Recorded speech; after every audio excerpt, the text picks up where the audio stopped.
Oi pessoal, tudo bem? Sejam bem-vindos a mais um episódio de Você Está Contratado na Pandemia. Estamos todos encarando essa crise numa situação que nós não escolhemos. Mas como é que a gente tira o melhor proveito desse momento? O episódio de hoje é dedicado a Beth. Eu conversei com ela sobre a carreira dela até este momento, os seus sonhos para o futuro e a partir daí nós traçamos uma trajetória de como ela vai abordar o mercado. E veja bem, você não precisa esperar perder o emprego para ter esse tipo de reflexão sobre a sua carreira.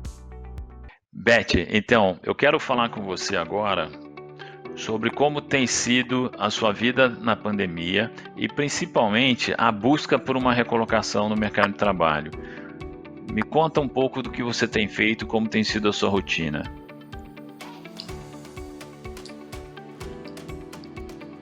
Primeiramente, na quarentena,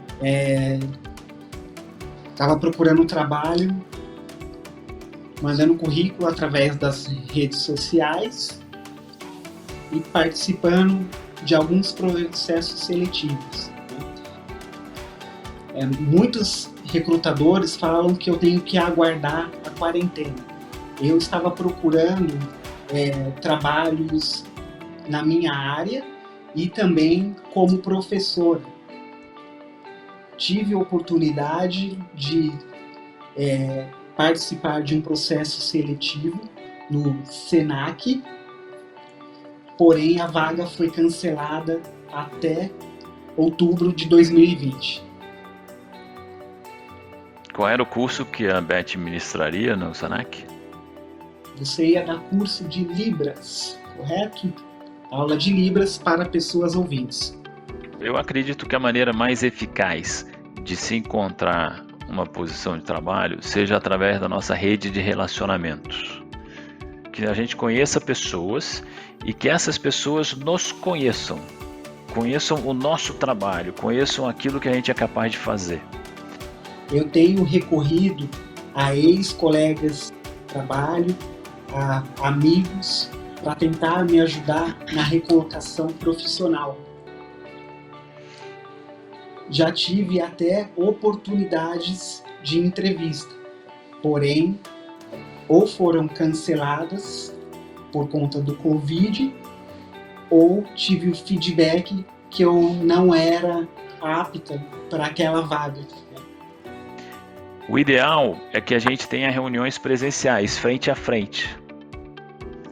Como é que a gente faz networking durante a pandemia, sem a possibilidade de estar frente a frente com as pessoas?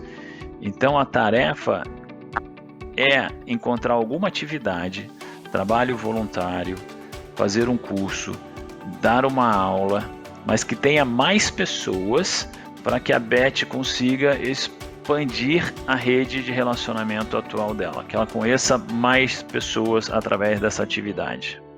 A Beth vinha participando de alguns processos seletivos que infelizmente foram congelados em função da quarentena. Então chegou a hora de ela ativar a rede de relacionamentos e expandi-la a fim de conseguir novas entrevistas. Isso você faz pedindo a pessoas da sua rede atual que te apresentem a novas pessoas. Existem no máximo 6 pessoas entre você e quem você quer conhecer. Para chegar lá, você precisa mapear e ativar a sua rede de relacionamentos. Também é um bom momento para a Beth revisar os seus objetivos pessoais de médio e longo prazo. Outro dever de casa que nós passamos para a Beth é refletir sobre alguns comportamentos e hábitos, e para isso ela está usando a plataforma da ND Vida.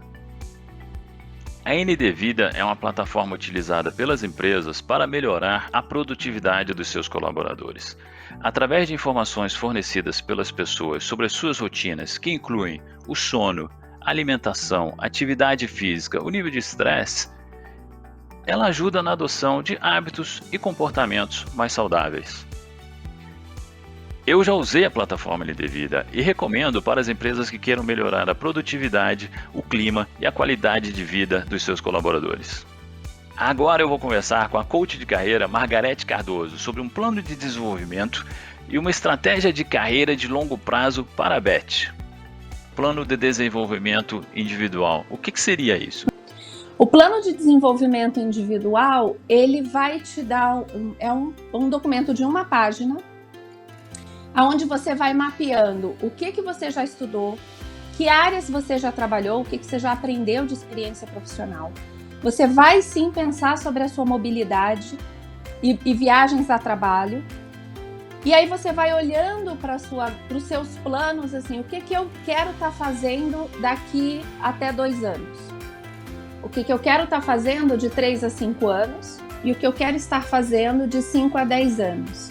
E por que eu dou muita ênfase no que eu quero estar fazendo? Porque a atividade, qual é o projeto, qual é o tipo de trabalho que você quer estar realizando nesse momento. É liderar pessoas, é desenvolver soluções, não é o cargo. Um erro muito comum que eu vejo as pessoas fazerem quando elas pensam nisso, elas falam assim, daqui a 5 anos eu quero ser diretor. Então, por isso que eu falo, no plano de desenvolvimento individual, é o que você quer estar fazendo. Uma vez isso colocado, você vai pensar, o que eu já tenho que me faz chegar lá? Eu já falo inglês? Ok, então esse é um skill que eu já tenho. Então você vai mapeando as habilidades comportamentais e as habilidades técnicas ou hard skills, como a gente chama, que você já tem. Se você não tem isso, você vai olhar para o segundo bloco que eu chamo, que são os bloqueadores. E aqui, Marcelo, eu queria fazer um destaque. Eu não falo de pontos fracos, porque eu sempre, quando eu escuto isso, eu lembro que a gente vai investir nos nossos pontos fracos, a gente vai ser, no máximo, medíocre naquele ponto. A gente nunca vai ser excelente. Então, não perde tempo com isso, gente. Tenta minimizar para não atrapalhar e vai trabalhar naquilo que é bloqueador. Daí, você vai fazer o seu plano de ação. E esses bloqueadores, você vai atuar sobre eles no seu plano de ação dependendo do estágio em que ele vai impactar a sua evolução de carreira. Então, se em 10 anos eu quero dar aula numa universidade, ou eu quero ser o líder de um laboratório de pesquisa, talvez eu tenha, e eu não tenho um PhD, eu não tenho um mestrado, talvez nos próximos 2, 3 anos eu preciso começar a fazer o meu mestrado. Mas para fazer o mestrado, eu preciso ter o conhecimento de um segundo idioma fluentemente, né? Pelo menos a nível acadêmico. E hoje eu não tenho nada. Então, hoje, o meu plano de ação dos próximos 1, 2 anos vai ser aprender um segundo idioma para depois eu colocar o mestrado nesse plano de ação. Então, o meu plano de ação ele vai sempre estar buscando esses objetivos de desenvolvimento de curto prazo de 1 a 2 anos. E esse documento, Marcelo, é um documento vivo. Ele precisa ir sendo atualizado, porque a vida muda, os meus objetivos podem mudar, e aí eu tenho que fazer toda essa análise novamente. Quais são os skills que eu já tenho, quais são os bloqueadores que eu posso enfrentar agora, e qual é o meu plano de ação. Com isso, Margarete, vamos chamar a Beth, porque eu quero ver o que ela deve ter feito com o plano de desenvolvimento dela. Bom, Elizabeth, eu vi, você fez um primeiro draft, aí, um rascunho, a primeira versão do seu plano de desenvolvimento. E eu achei bem interessante a sua visão de agora até 10 anos, o que você quer fazer e aonde você quer estar. E como que você se sentiu, né, nesse processo de autoconhecimento através do seu plano de desenvolvimento individual? O que você descobriu de você?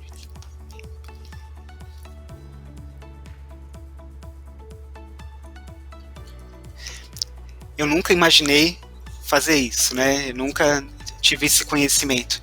Então, para mim foi como se fosse uma aventura. Me fez lembrar do filme De Volta para o Futuro, né? Eu assisti uns tempos atrás, né? Então, pensar no hoje é difícil, como eu falei, mas pensar daqui a 5, 10 anos, né, faz com que eu me sinta mais preparada aonde eu quero chegar.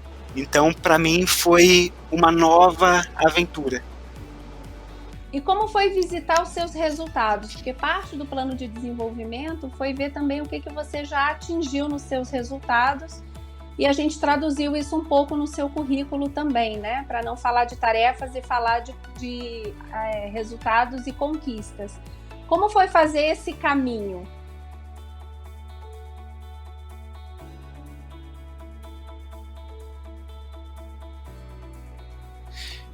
Eu não sabia que tinha feito tanta coisa importante, né? eu aprendi, revisitando o meu PDI, que eu agreguei bastante nas empresas onde eu passei. E olhando aqui, já que a gente está falando do seu PDI, nos pontos fortes, por exemplo, você colocou bastante habilidades comportamentais, ou o que a gente fala soft skills. Então, a minha sugestão para você é que você refaça isso, revise, buscando também as habilidades técnicas.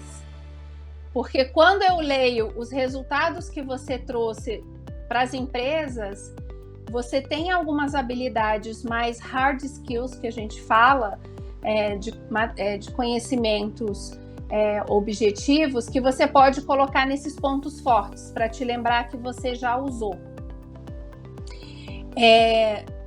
Nos bloqueadores, é importante você, por exemplo, colocar um pouco mais específico. Então, você colocou aqui, por exemplo, falta de experiência na área de finanças. Então, explode isso um pouco e coloca o que em finanças. Ou você colocou aqui, aumentar a minha rede de relacionamento. Novamente, a gente precisa ir num nível mais granular disso, né? Então, assim, por exemplo, ampliar a rede de relacionamentos fazer um mapa de stakeholders, mapear os meus relacionamentos atuais e ver como eu posso expandir isso. Então, que ações? Precisa ser mais concreto. Faz sentido, Elizabeth? Faz sentido para mim. Sempre no nível mais granular, porque toda vez esse é um documento para você, mas ele é um mapa que diz aonde a gente vai chegar. Eu preciso saber qual é a direita e qual é a esquerda. Não adianta eu dizer só pega essa rua. Eu quero te agradecer muito, porque hoje eu sou uma profissional diferente. Eu consegui olhar além daquilo que eu era no passado, né? E hoje eu consigo me enxergar no futuro. Então eu me sinto feliz, me faz com que eu possa abraçar essas oportunidades com mais segurança e também mais adaptabilidade. Tchau, e assim, continua aí firme nas mentorias e nessas oportunidades que vão aparecer. Muito obrigado, Margarete. Tenha um bom dia. Tchau. Tchau, tchau. Sugestões de como você pode gerenciar a sua carreira. Autoconhecimento. Só você sabe o que você quer. Sonhe, planeje e execute. Dedique-se e mantenha o foco. A vida mudou? Atualize o plano. Comunique seus planos a quem pode te ajudar a realizá-los. E lembre-se, gerenciar a carreira é cuidar da vida. Faça você também o seu plano de ação pessoal e compartilhe conosco nas nossas redes sociais as suas dúvidas e insights. Esse programa está ajudando os nossos candidatos a buscar uma recolocação no mercado de trabalho, mas todo mundo pode e deve estabelecer metas, revisar objetivos e pensar a longo prazo a sua carreira. Sendo dentro de um time ágil, você vai ganhar um valor grande, né? Então, e tentar experimentação. Então, quanto mais storytelling você tenha, né? Quanto mais você conseguir contar essa história do problema até a solução que vocês tiverem, o resultado que vocês obtiveram, isso